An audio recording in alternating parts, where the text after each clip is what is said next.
All right, this is going to be my last one for today. And now I get to go home. Geometry, Pythagorean theorem. Pythagorean theorem is one of the big boys in the mathematical world. Actually, Pythagoras was some ancient Greek guy. Actually had kind of a cult following. Had a whole cult based on triangles. Google him. Interesting stuff. But what the Pythagorean theorem is, it sets up this ratio or this equation that relates the sides of a right triangle with the hypotenuse of a right triangle. And what it really works out to, you're going to see it written like this throughout your life. It's the hypotenuse squared equals the sides squared plus the side squared. And it's mainly written like this. So this is the hypotenuse right here. Let's just make sure we know what the hypotenuse is. The hypotenuse is the side that's opposite the right angle. This is how you're going to see it written. It's always going to be c squared equals a squared plus b squared. So applying it to this triangle, it's this squared, 12 squared plus 5 squared is going to be c squared. So 12 squared plus 5 squared equals the hypotenuse squared. 12 squared is 144 plus 25 equals c squared. 169 equals c squared. So what number squared is 169? It's 13. So c is 13.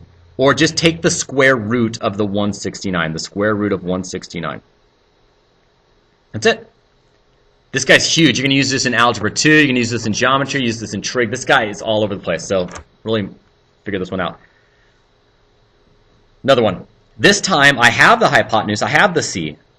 So this is 15 squared equals, I have a leg over here, 9 squared plus b squared. Let's solve it. 225 equals 81 plus b squared.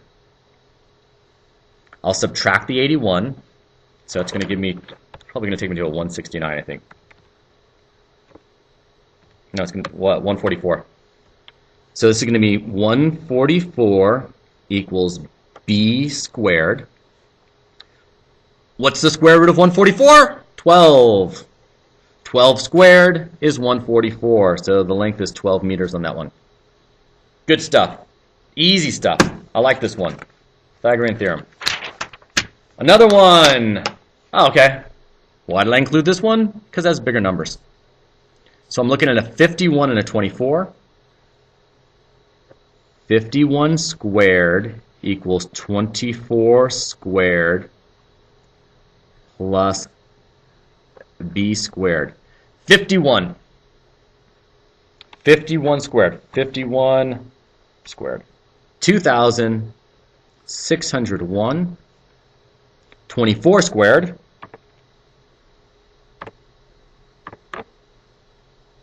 576.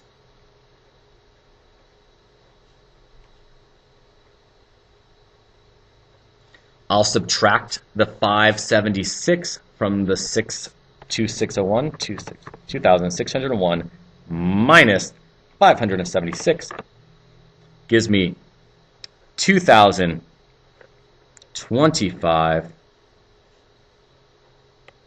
Take the square root of this to get our answer, equals 45. And one final one. This one, if we actually look at the question, it says, if necessary, round to the nearest tenth. So this probably isn't going to be a perfect square. The answer is not going to be like b squared equals 16, so b equals 4. Well, have to use our calculators on this. I have 10 squared equals 7 squared plus a squared. 100 equals 49 plus a squared. Yes, my lights went off. Great.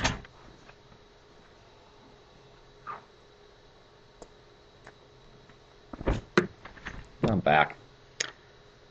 Subtracting 49 from both sides, that's going to give me 51 equals a squared.